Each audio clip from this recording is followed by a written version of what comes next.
인류 역사에서 어떤 한 인물이 그 역사의 물줄기를 바꾼 이런 사건들은 아주 많죠. 그리고 우리가 인제 그런 역사를 연도를 기억해 두면 그 이 흐름이 이렇게 보이거든요. 음. 가령 불기, 불교에서 원년으로 삼는 해는 그 기원전 544 년이에요. 이때는 어떤 부처님께서 무슨 어떤 엄청난 사건을 일으키신 사건이 아니고 새해가 아니고 부처님께서 돌아가신 해죠. 그래서 인제 그때를 돌아가신 해를 불기 1년으로 삼는 거죠. 그래서 지금 그 해 연도에 더하기 544 하면 그게 이제 불기 몇 년 이렇게 되는데, 근데 그 해로 정한 거죠 그냥. 응? 그 후예들이 그 해를 우리 불교의 원년으로 삼은 거죠. 정한 거죠. 우리가 이제 기원으로 삼는 AD 1년도 그래요. 물론 이제 부처님은 사람으로 남으셨지만 예수님은 이 하나님으로 이제 등극하신 분이죠. 뭐 하여튼 이 부처님께서 태어나셨다고 하는 AD 1년도 그거를 AD 1년으로 정한 거죠. 엄밀히 따지면 기원전 3년이나 4년 전에 태어나셨다고 하네요. 성경을 기반으로 해가지고 여러 역사적 사실들을 이렇게 꿰매어 맞추면 그렇다고 하네요. 그리고 이제 AD 30년 요쯤 돌아가셨는데, 그런데 이제 태어나신 해를 AD 1년으로 잡은 거죠. 정한 거죠. 그것도 AD 1년 12월 25일. 그때를 이제 크리스마스로 정한 거고요. 예수 탄신일. 그게 이제 기원 후가 되는 거죠. 그전은 비포 크리스트 BC가 되는 거고요. 기원전. 하여튼 정한 거다. 어떤 예수님께서 행한 여러 가지 기적들의 어떤 한 날을 정한 게 아니라, 한 날을 정한 게 아니다. 이슬람교의 원년도 그래요. 무하마드, 우리가 뭐 모하메드라고 부르기도 하고 메메드라고 부르기도 하는데, 하여튼 모하메드라고 하죠. 모하메드가 탄생한 날도 아니고 돌아가신 날도 아니고 언제를 이슬람 원년으로 정한 거죠. 후세에 그렇게 정한 거예요. 잡은 거예요. 날짜를. 아니, 해를 잡은 거예요. 날짜까지도 잡았죠. 그거는 이제 AD 622년 모하메드께서 이제 거기가 이제 메카에서 계셨는데, 거기가 이제 어떤 위협을 받게 되니까 메디나로 이렇게 망명을 한 거, 망명이라고 하나요? 도망갔다 그러긴 그렇고, 하여튼 메디나로 간 해를 이제 이슬람 원년의 해로 잡죠.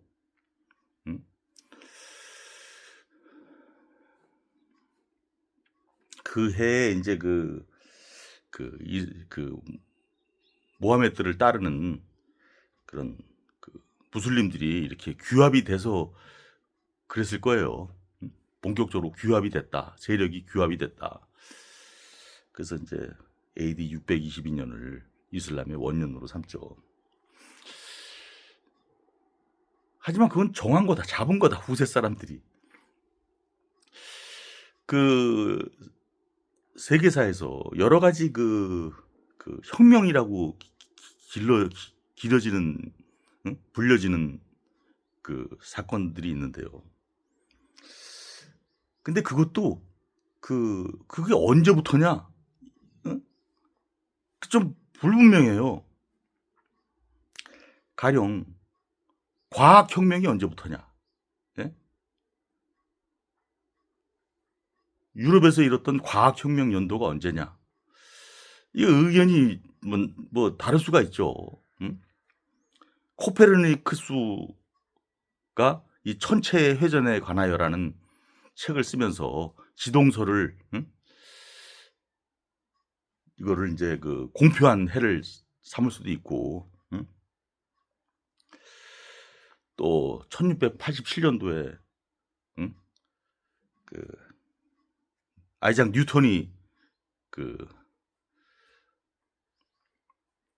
자연 철학에 대한 수학적 원리 뭐 그 책을 발표한 해로 잡을 수도 있고 그래요. 그 책이 그 자연 철학의 수학적 원리니까 그 원리가 영어로 프린스플이니까 그걸 이제 보통 우리가 그 책 제목을 프린키피아라고 하는데 뭐 라틴어로 쓰여진 책이기 때문에 제목도 라틴어로 썼어요. 프린키피아. 뭐 그때를 뭐 어떤 과학혁명의 어떤 근대 과학혁명의 완성해이기 때문에 그때는 이제 어떤 과학혁명의 어떤 그 기원으로 삼을 수도 있어요. 원년으로 삼을 수도 있어요. 근데 코페르니쿠스의 그 천체 회전에 관하여 지동설을 담은 그 책의 발간 연도를 삼을 수도 있죠. 왜냐하면 우리가 그 코페르니쿠스의 대전환이라고 하잖아요. 1453년. 1543년이네요. 1543년. 1543년. 이때 이제 그 코페르니쿠스의 그 사망 연도랑 똑같아요. 책의 그 발간 연도랑. 코페르니쿠스가 그 책의 발간을 미뤘거든요. 이게 하도 이게 그 엄청난 내용을 담고 있기 때문에 그 당시 그 종교적 핍박을 담을 수 있는 거기 때문에 뭐 그렇게 하고 있고, 그리고 뭐 또 뭐 어떤 과학혁명 그렇고, 뭐 또 뭐 프랑스 혁명, 이런 것들은 그 날짜는 연도는 분명해요. 1789년. 하지만 이거는 어떤 한 사람이 일으킨 게 아니거든요. 한 개인이, 한 인물이 일으킨 게 아니거든요. 거대한 집단이 일으킨 거거든요. 물론 거기에 영향을 미친 사람들은 여럿 있었지만 어느 한 인물을 거론하진 않죠. 뭐 과학혁명도 마찬가지고 연도도 그건 연도도 다르고 그러지만, 그리고 뭐 그 1453년도 1453년도 제가 아까 이게 1543년 코페르니쿠스의 그거랑 이제 연도가 헷갈렸는데 1453년 그 이전에 이 중세의 몰락을 그때로부터로 보거든요. 왜냐하면 그때 동로마가 망했을 때거든요. 오스만 투르크의 그 황제였던 메메드 2세가 결국 콘스탄티노플을 함락하죠. 난 그 전쟁이 난 인류사에서 가장 정말로 그 대단한 전쟁이라고 봐요. 네. 배가 산으로 갔잖아요. 배가 산으로 갔어요. 네? 배가 들어갈 수 없으니까 배를 산으로 옮겨가지고 공격하잖아요. 그렇게 해서까지 그 콘스탄티노플을 함락하면서 동로마는 멸망하죠. 동로마의 멸망은 곧 중세의 멸망이다. 몰락이다. 완전히 몰락이다. 그 AD 476년도에 그 동로마 멸망 이후에 천여년간을 이어갔던 소노마의 멸망 이후에 그 동로마의 멸망이죠. 하지만 그 사건, 그거를 지휘했던 그 메메드 2세지만 그 메메드 2세가 그 했던 거는 그건 엄청나게 대단한 일이거든요. 엄청난 권력으로 이룬. 요즘 우리가 뭐, 야, 그거 배가 산으로 가겠다. 말도 안 되는 일을 그렇게 하잖아요. 그 말도 안 되는 일을 실현시켜서 동로마를 함락시킨 사람이 메메드 2세예요. 그 엄청나게 대단한 사건이죠. 무지막지한 사건이죠.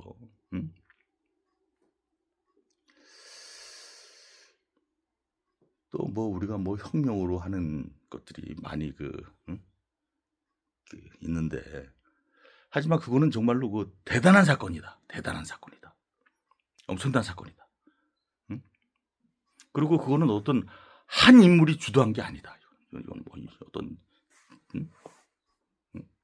한 인물이 할 수도 없는. 그리고 어떤 사건들은 그것이 연도도 불분명하다. 이때 일을 삼을 수도 있고 저때를 삼을 수도 있고, 과학혁명 같은 경우가 그렇다는 거죠. 또 뭐 예를 삼을 수 있는 게 또 제 머릿속에 어딘가 있는데, 그런데 말이죠. 이 사건은 그렇게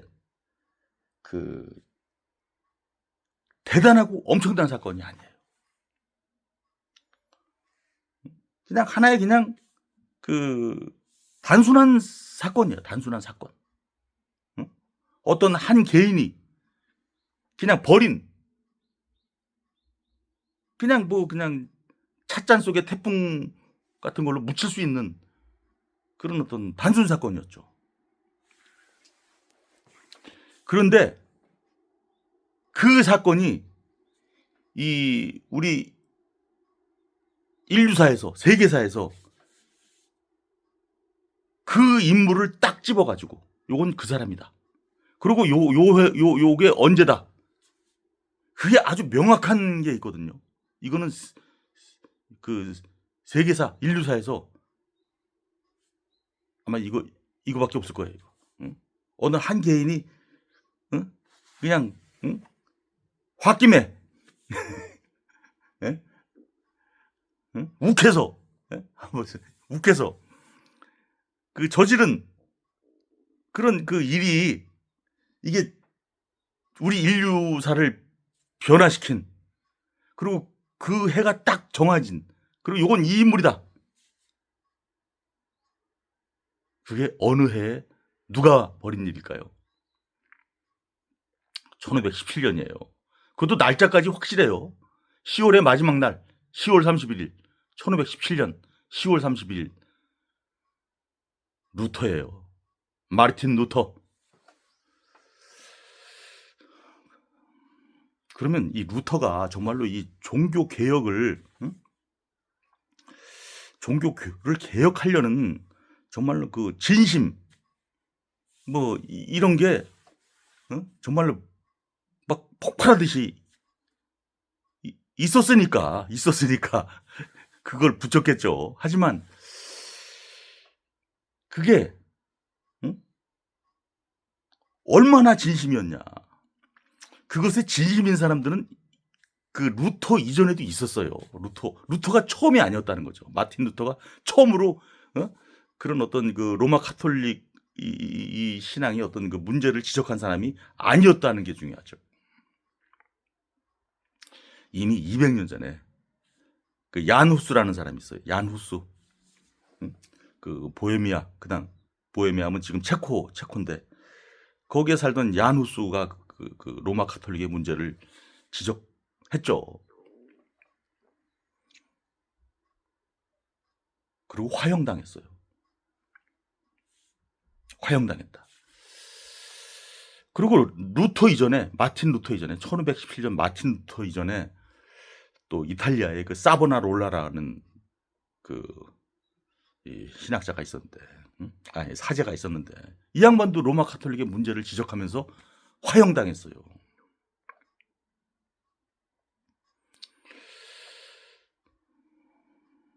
그리고 영국의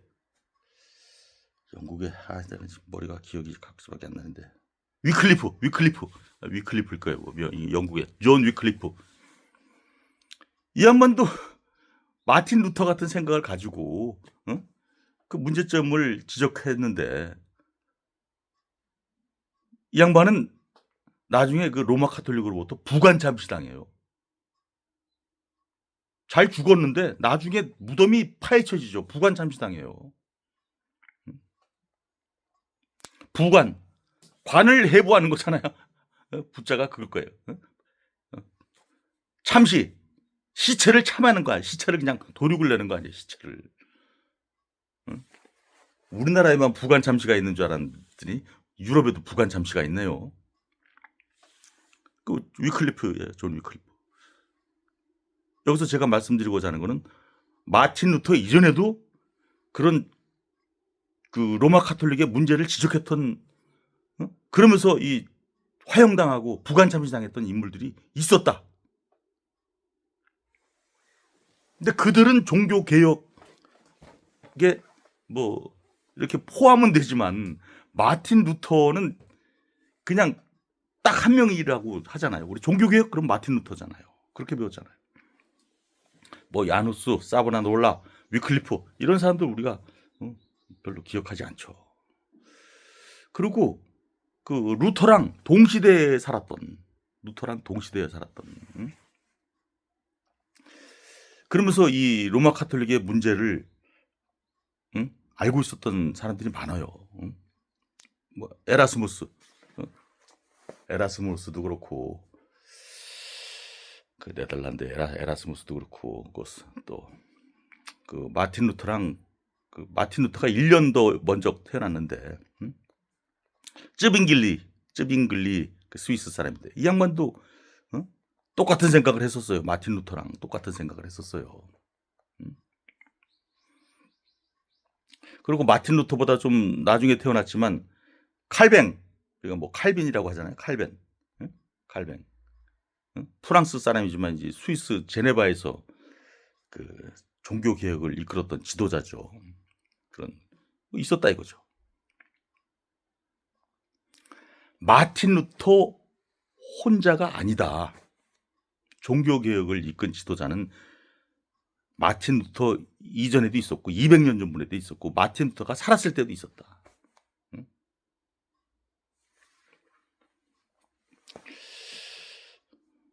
그리고 마틴 루터는 그 에라스무스한테 영향을 받았어요. 그 에라스무스 같은 우신예찬이라는 책을 통해 가지고 그 로마 카톨릭의 문제를 그런 거를 알게 됐죠.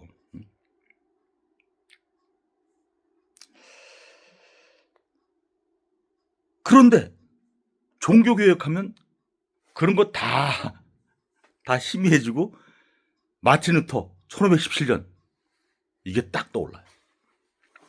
그래서 이 종교 개혁의 해 무조건 1517년이에요. 따지지도 않아요. 묻지도 따지도 않아요. 무조건 1517년. 누구? 마틴 루터. 그 이전에 그 200년 전부터 그거에 대한 어떤 선배들도 있었고 또 마틴 루터 살았을 때 그 뭐 어떤 생각을 같이 하는 어떤 신앙의 동료들도 있었지만 뭐 그런 거 묻지도 따지도 않고 무조건 1517년, 그것도 날짜도 정확해요. 10월 31일 마틴 루터 종교개혁. 그래서 참 이거는 참 세계사에서 거의 그 유례가 없는 것 같아요. 어떤 한 개인의 어떤 그 당시로 보면 어떤 일탈적 행동이었어요. 로마 카톨릭에서 보면 아주 일탈적, 꼴 보기 싫은 행동이었죠.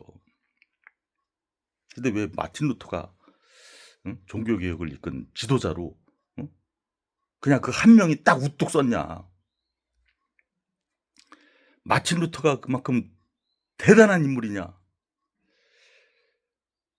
대단하긴 했어요. 그 대단함이 뭐냐면은 우리 맷집이에요. 배심, 깡다구.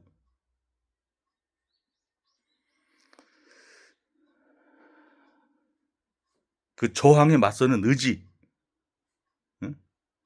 결코 물러서지 않는 그 투철한 그 생각, 이게 마틴 루터예요.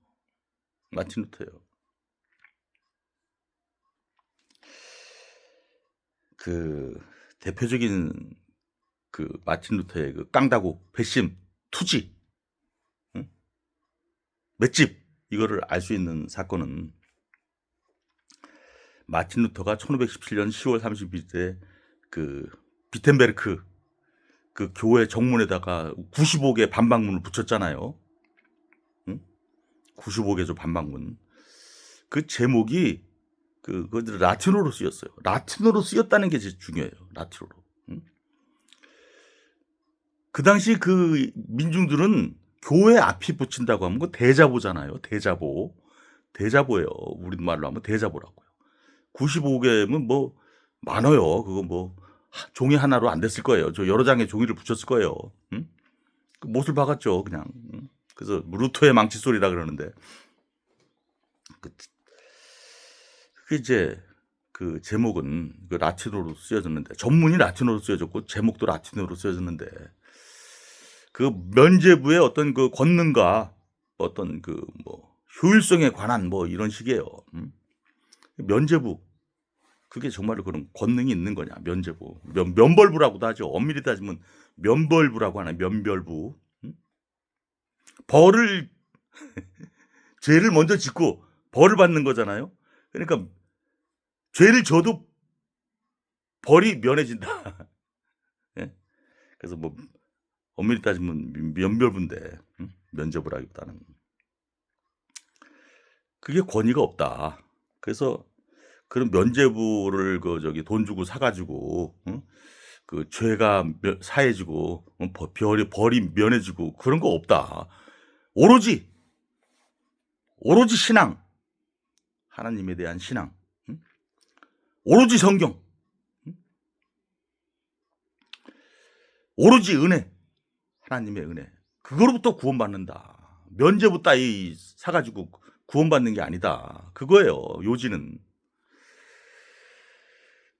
그런데 이것이 이제 그 로마 카톨릭으로 봤을 때는 참 버릇없는 행동이죠. 그런 걸 붙인다는 게. 그 당시는 이제 그 교황이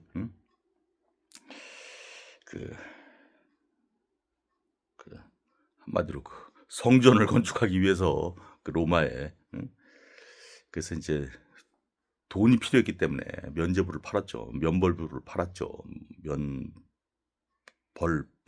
면벌부. 그래가지고 그 당시에 이제 많은 사제들이 영업사원처럼 행동했어요. 응?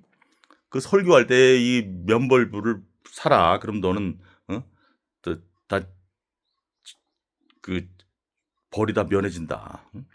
뭐 그런 거 설교 때 하고 사제들이 그 로마 카톨릭 그 교황의 그 영업사원처럼 행동했을 때예요.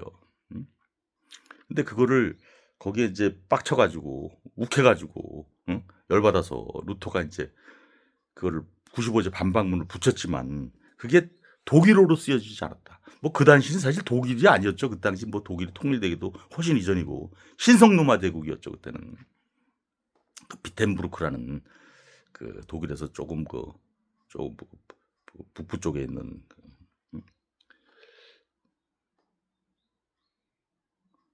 그 루터는 또 뭐 그 박사학위도 받고 또 어떤 그 신부님이었어 사제.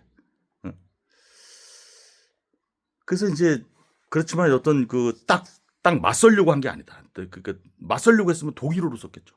우리가 생각하는 지금의 독일어. 그 당시 그 지역의 언어. 신선 로마 제국 그 비텐부르크 그 언어로 썼겠죠. 근데 라틴어로 썼다는 거는 이 라틴어로 쓴다는 거는 어떤 학술적인 내용을 쓰는 거거든요. 관습이 그래요. 학술적인 내용은 라틴어로 쓰는 거다.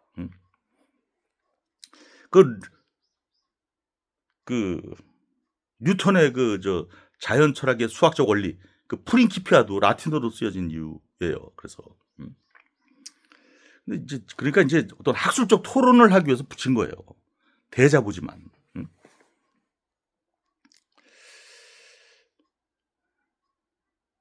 그런데 이제 이게 그 당시에 이제 그 일반 백성들이 보기에는 그 읽을 수 없는 거잖아요. 그게 뭔지 몰랐잖아요. 근데 이제 그 루터랑 이제 뜻을 같이 하는 그 라틴어를 읽을 수 있는 사람들이 야 이건 대단한 내용이다.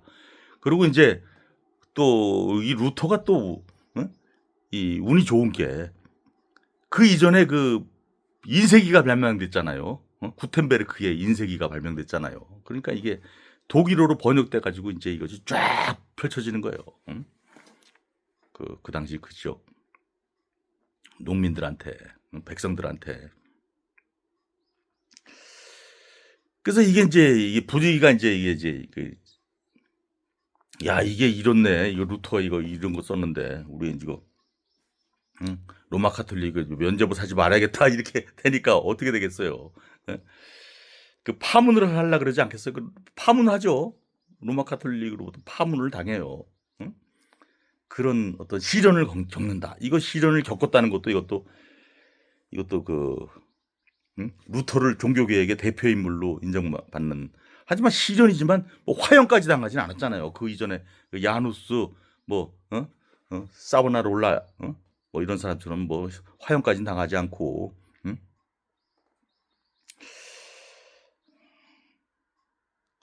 그러니까 이제 그 교황이 이제 그 당시에 이제 그 신성노마 제국의 황제한테 명했겠죠. 얘 좀 손 좀 봐줘라. 얘 좀 손 좀 봐라. 응? 안 그렇겠어요? 그래서 그 당시 신성노마 제국의 황제 카를 5세. 이 엄청난 인물이에요. 여기 그 합스부르크 왕가의 그 사람들은 좀 이게 주걱턱이거든요. 그 당시부터 주걱턱이 있었어요. 응? 그 주걱턱을 가진 그 카를 5세한테 얘 좀 손봐라. 그때 그 카를 5세가 그 스페인 국왕이기도 했고 신선 노마 제국의 황제예요. 엄청난 권력자죠. 응? 그리고 19살 때 즉위했는데 즉위하고 나서 몇 년 만에 이 루터라는 인물이 이 뭐지 이런 걸 이런 걸 붙이고 대자보를 붙이고 그리고 그게 영향력이 이제 그 신성노마 제국 여기에 막 퍼져나가니까 카르로세가 소환을 했죠. 명했죠. 그때 웬만한 사람 같으면 안 갔을 거예요. 무서워서. 왜? 이미 그래서 다 죽었잖아요. 예? 야누스도 죽고 사보나롤라도 죽고 위클리프는 부관 잠시까지 당하고 안 갔을 거예요. 그러니까 그 카르로세가 너의 생명의 안전은 내가 보장해 줄게. 와, 나랑 같이 얘기하자. 그래도 안 갔을 거예요, 웬만한 사람이. 하지만 루터는 갔어요. 맷집, 배심, 깡다구. 대단한 사람이에요. 대단한 사람이에요. 그래서 이제 까르로세랑 이제 딱 면담을 하는데 네가 이거 붙인 거 맞냐? 그러니까 맞습니다. 그러죠. 두 번째 질문이 중요해요. 너 이거 이제 철회할 생각 없냐? 응? 네가 그 반박문에 붙인 거 이거 철회할 생각 없냐? 여기서 루터의 대답이 루터를 종교개혁의 그 일인으로 꼽는데 결정적 역할을 하죠. 즉시 대답을 안 해요. 하루 시간을 주십시오. 그래가지고 루터의 대답이 이랬죠. 철회할 생각 없습니다. 대단하지 않아요? 그 서슬퍼런 신성노마 제국의 황제 앞에서 그것도 그때 이제 20대 초반 아주 그 야망의 들끓을 진짜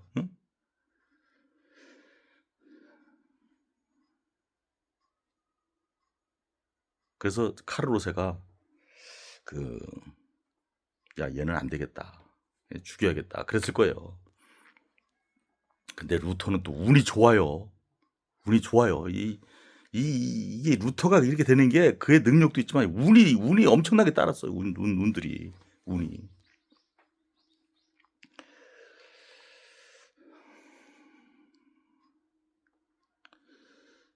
그를 구해내는 사람이 있었죠. 그를 구해내는 프리들이 어떤 영주였는데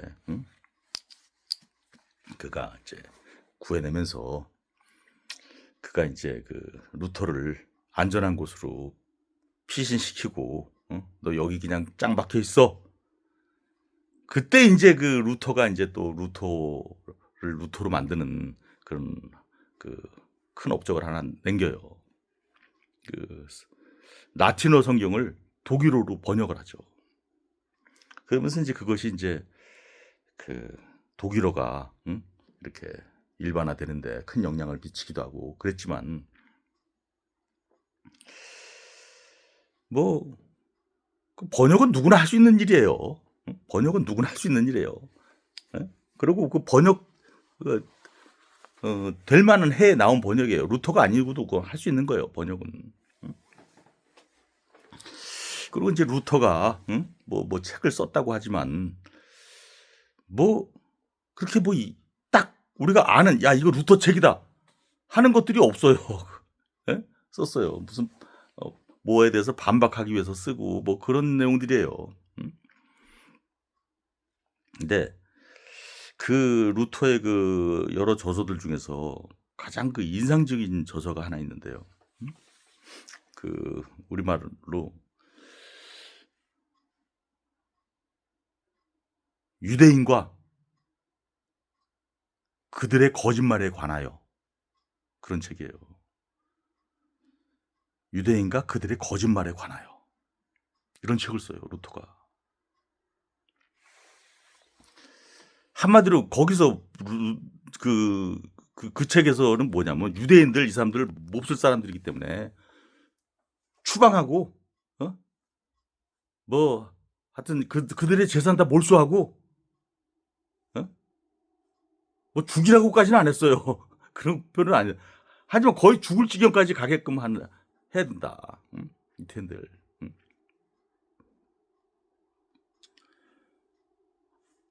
하여튼 철저한 그 반유대주의자였어요. 안티세미티즘. 여기서 세미티즘은 이제 그 셈이 이제 유대인들의 그 셈의 후예들이잖아요. 그래서 세미티즘이라 그래요.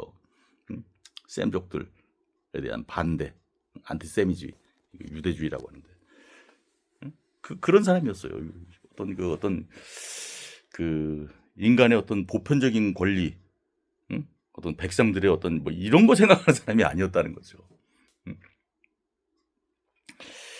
이런 사상이, 루터의 사상이 나찔러가 아니라 왜 갑자기 나찔러라는 말? 나치, 예? 나치당. 그러니까 한마디로 히틀러한테 전염이 되죠.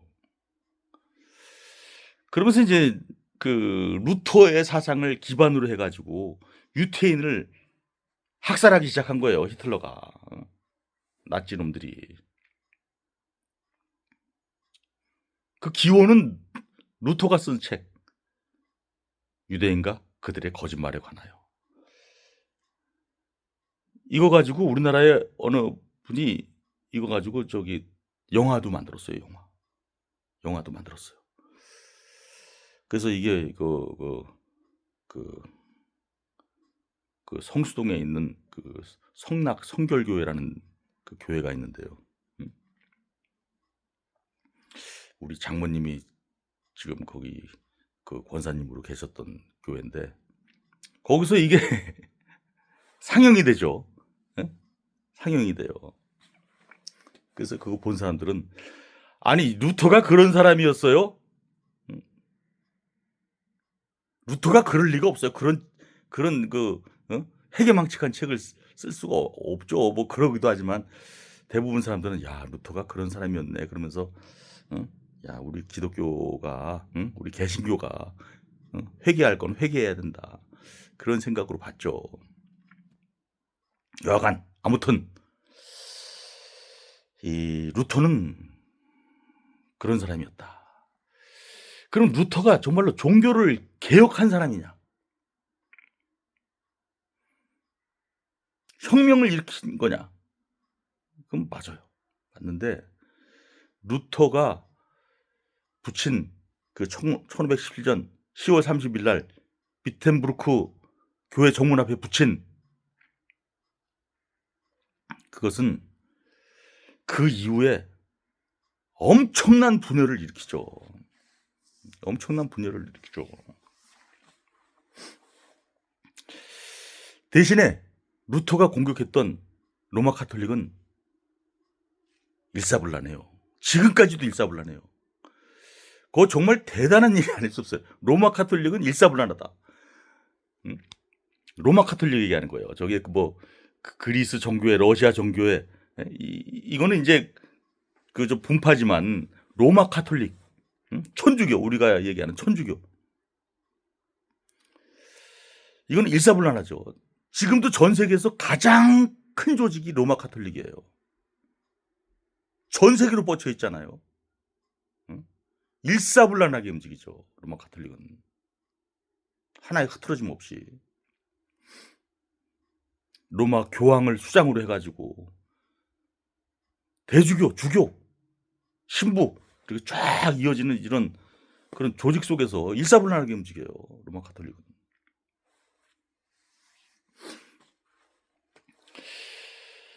하지만 루터로 인해서 촉발되었던 이 개신교, 이걸 뭐 우리가 이제 이걸 프로테스탄트라고 하는데, 프로테스트 저항하다 하잖아요. 이 저항교, 개신교는 루터가 촉발했지만 그 이후로 엄청나게 분열되거든요. 일단 그 분열되기 전에도 이 신구교 간의 그 갈등, 로마 카톨릭과 이 루터의 믿음을, 루터의 어떤 이런 거를 따르는 사람들, 신교자잖아요. 한마디로 개신교. 이 분란으로 해가지고 수천만 명이 죽어요. 수천만 명이. 이 이후에 그 루터 살아생전에, 루터 살았을 때 독일 농민 전쟁이 있었거든요. 7년 전쟁. 엄청나게 죽이죠. 엄청나게 죽이죠. 로마 카톨릭 구교도들이 신교도들을 엄청나게 죽여요. 학살이에요. 학살. 잔인한 학살이죠. 독일, 그걸 이제 독일 농민 전쟁이라고 하는데, 이때 그러면 루터는 독일 농민 전쟁이 일으킨 이 반란에 찬성했을까요? 반대했을까요? 루터는 지금까지의 그 자기의 생각 따르면, 그리고 자기를 지지해 준 사람들이 독일 농민들이잖아요. 그걸 지지해 줘가지고 그 독일 농민 전쟁은 합당하다고 그래야 될, 옹호해야 될 양반이 철저하게 반대하죠. 그리고 그 영주들 편에 서죠. 영주들 편에. 그런 인물이에요. 루터는 반대했다.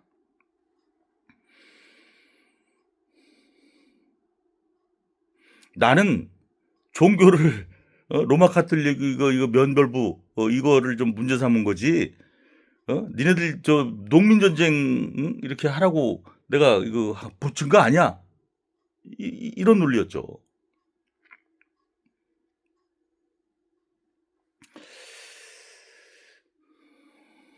그때 참 그 독일 농민들이 엄청나게 실망을 하죠. 응?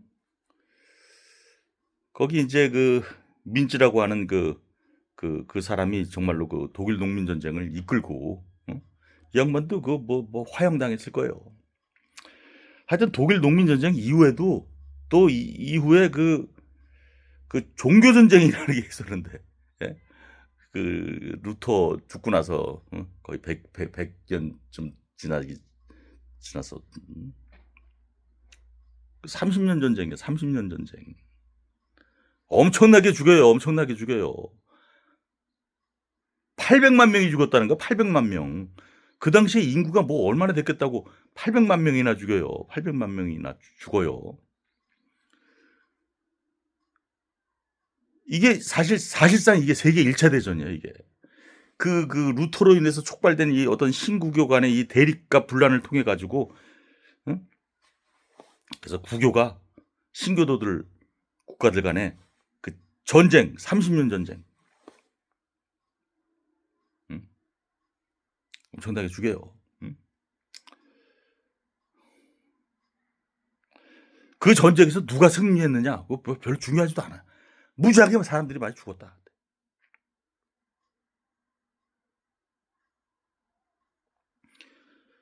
그 루터가 살았던 그 신성로마 제국, 뭐 지금의 독일, 거기 어?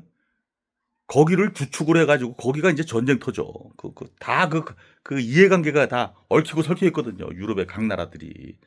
응? 그래서 또 프랑스에서도 또 엄청나게 죽죠. 위그너 전쟁이라 그래가지고. 응? 수만 명이 죽어요. 그때 또 어느 또 그 교회에서 그 교회에서 그 결혼식이 있었는데, 응? 거기서 이제 구교도들이 신교도들을 완전 학살을 하죠. 잔인하게 학살하죠. 응? 그리고 이 마녀 사냥이라고 하잖아요. 마녀 사냥의 기원이 뭐냐? 이 신교도가 구교도와 신교도 간의 이 대립, 이거예요. 그래서 구교도들 측에서는 저놈들 저 신교도들이다 그래가지고 막 마녀로 몰아가지고 다 죽인 거고, 또 신교도들 국가는 또 이놈들 저기 그 구교도들이다. 온갖 구실을 붙여가지고 죽이죠. 그게 마녀 사냥이에요. 누구로부터 촉발됐다? 종교개혁의 대표적인 대표적이 아니라 딱 1인으로 꼽히는 루터 때문에 그렇다는 거예요. 루터 때문에. 루터 덕분이 아니라 루터 때문에.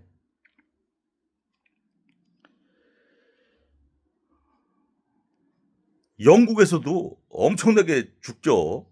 영국에서도. 그 오죽하면 그 구교도 그 권력자인 그 메리는 그 신교도들을 얼마나 많이 죽였으면 피에 메리라고 해요. 피에 메리.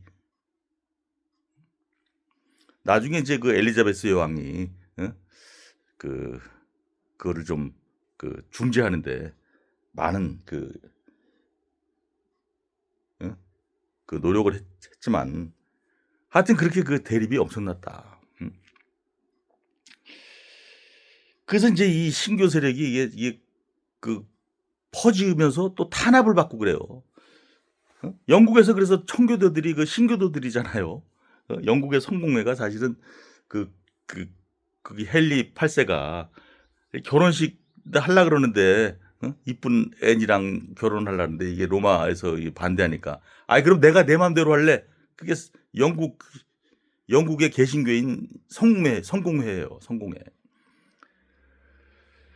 거기서 이제 저기 좀 더 어떤 믿음 중심으로 이제 가려고 했던 사람들, 청교도들이죠. 응? 탄압을 받으니까. 그래서 저기 미국으로 간 거예요. 그래서 배 타고 미국으로 간 거예요. 그러니까 이게 이 청교도들이 미국으로 가가지고 미국이라는 나라가 나중에 건국되잖아요. 이 건국되는 것도 이 지원을 따지고 가면 이건 루터 덕분이라고도 할 수 있죠. 이 엄청난 영향을 미친 거예요. 그러고 보면 이게 개신교가 그러면서 그 이후 또 엄청나게 이게 분열이 되죠. 칼빈교, 칼빈교라 그러지 않죠. 이게 주로 이제 장로교죠. 장로교. 뭐 그만 있는 게 아니라 뭐 침례교도 있고, 성결교도 있고, 몰몬교도 있고, 저기 미국 저기 그 아미시 사람들이라 하는데, 뭐 그것도 그 어떤 기독교 분파죠. 통일교도 우리나라 문선명 선생님한테 이 통일교도 그 기독교 분파죠. 신천지도 마찬가지예요. 신천지 또 성경 공부하잖아요. 무지하게 많은 분파들이 일어나죠. 뭐 제가 다 이거 거론하기 힘들 정도예요. 하도 많아가지고. 또 뭐 장로교도 또 뭐 예수교 장로회, 기독교 장로회, 뭐 고신 장로회, 뭐 이것도 파가 많아요. 침례교도 그렇고요, 감리교도 그렇고, 하여튼 그렇게 수많은 그 분열이 생겼다. 루터의 그 종교 혁명인 그 종교 개혁이라고 일컬어지는 1517년에 이거는 그 이후에 수많은 그 개신교의 분열로 이어졌다. 그걸 과연 종교 개혁이라고 할 수 있는가? 엄밀히 따지면 결론적으로 보면 종교 분열이었고 그리고 그거로 인해 가지고 수많은 사람들이 그 종교 전쟁으로 죽었다. 수천만 명이 죽었다. 그 당시에. 응? 다 따지면 뭐 마녀 사냥 당하고 뭐 그냥 예?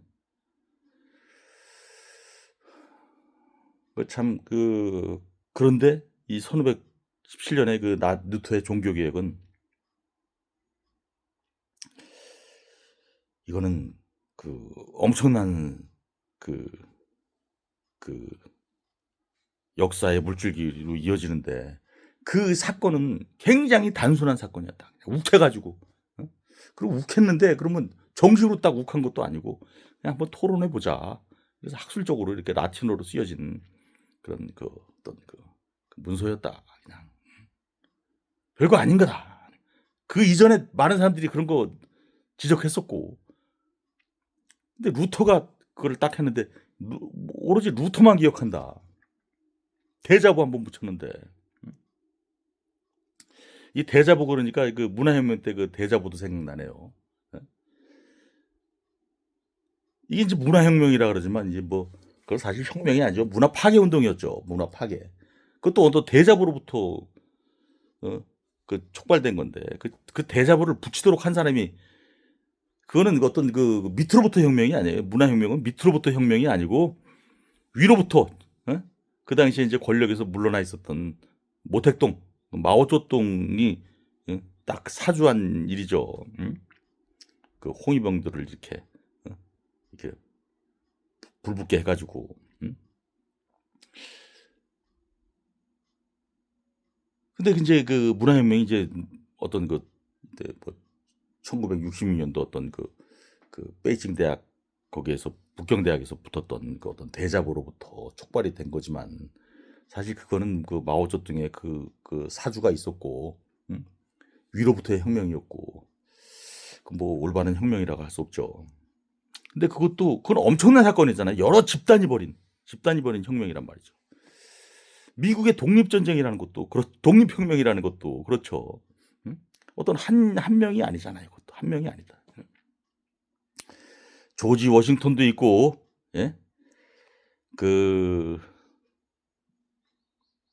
제퍼슨도 있고, 또 우리 저 100달러에 있는 그 프랭클린도 있고 여러 사람의 그 노력이 독립혁명이죠.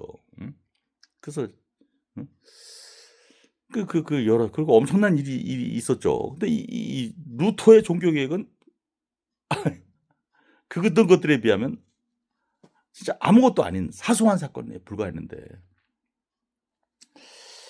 그거를 1517년에 그 사건을 종교 혁명의 기원으로 삼는다. 참 이 인류사에서 참 아주 저는 유일한 사건이 아닐까 싶어요.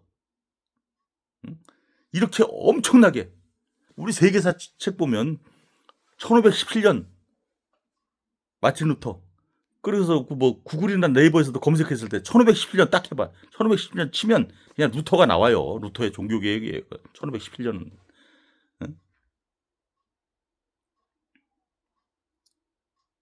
물론 1789년 프랑스 대혁명. 근데 이거 어느 한 개인이 아니잖아요. 집단이잖아요. 집단이 힘으로 이루어진 거잖아요. 민중의 힘으로. 근데 이거는 1517년 루터의 종교개혁은 어느 한 인물을 딱 집어서 얘기한다는 거. 딱 집어서. 저는 이게 세계사에서 유일한 경우라고 생각해요. 그래서 제가 한자를 썼는데요. 일행력이에요. 일행력 하나 일. 저 행자가 제가 일부러 저렇게 썼어요. 어느 제가 저기 서해전을 갔었는데요. 서해전 저기 양재 가고 윤봉길 의사 거기 이렇게 들렀는데 거기서 서예전을 하더라고요. 어느 분이 거기 이렇게 글씨를 이렇게 보는데 행자를 이렇게 썼더라고요. 그래서 참 재밌어서 한번 제가 한번 응? 웬만해서는 제가 누구를 이렇게 모방하고 그러지 않는데 이거는 참 잘 썼어요. 그냥 행자를. 응? 그래서 행함 한다 했다. 응? 그 하나의 행함이 미쳤던 힘, 인류사에서 가장 컸었던 하나의 행함이 끼쳤던 힘. 응? 그래서 사실 여기 이거 하나 사실 추가해야 되네요. 이게 제가 지금 생각났는데 응? 하나의 행함이 이게 그냥 행함이 아니다. 이게 그냥 행함이 아니다. 이게 그냥 행함이 아니고 응? 응? 하나 쓰려 그래요. 단순한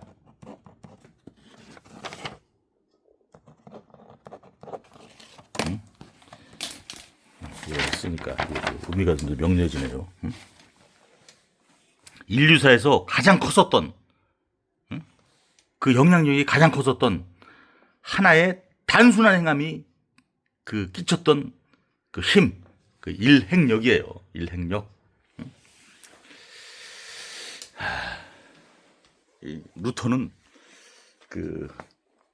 배신맷집 깡다구도 있었고, 하지만 종교를 개혁하려는 의지는 별로 없었던 것 같아요. 그냥 면죄부 하나의 자체, 면벌부 그거의 문제점을 했었던 것 같고, 제가 여러모로 요모조모 이리저리 제 머릿속에 머리 굴려서 생각해 보니까 그래요.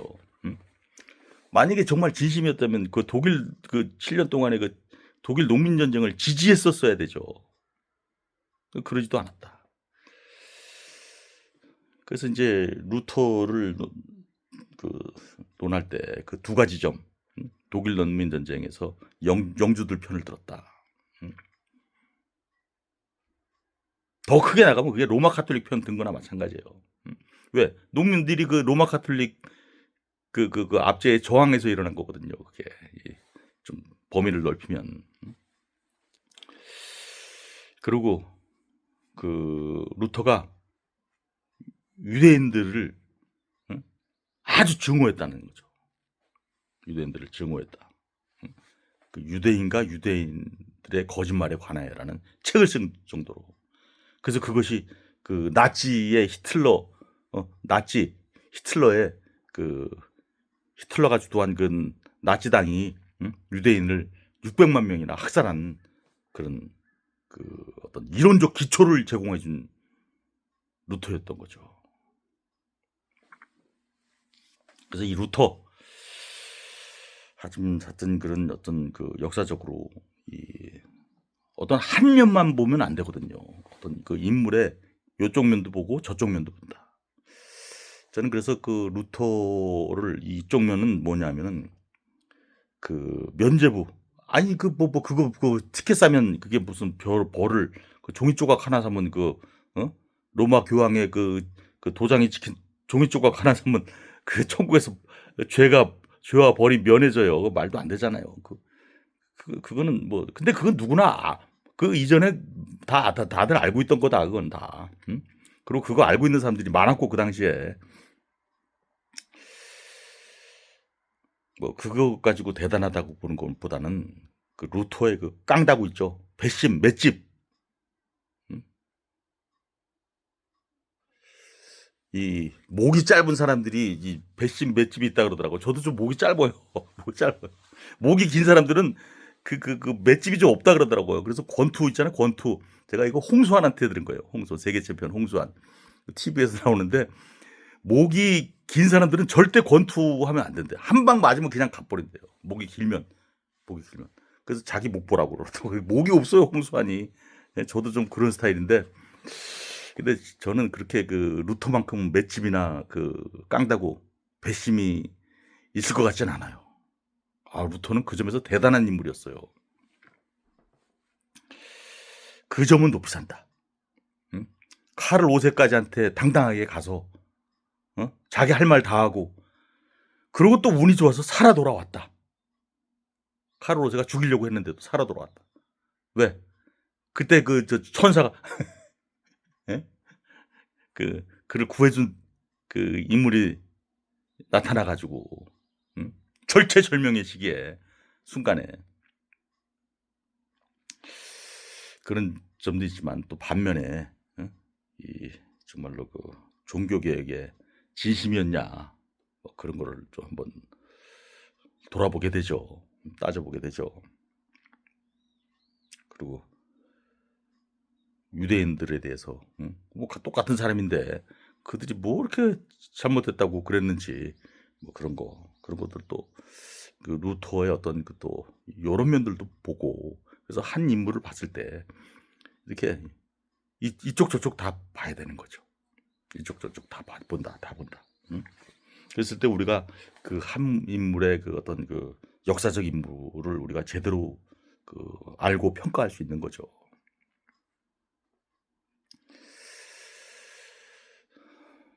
참 그 루터 대단한 인물이 아닐 수 없어요. 그 한 인물이 끼친 그 일행력 정말로 짱이에요. 짱.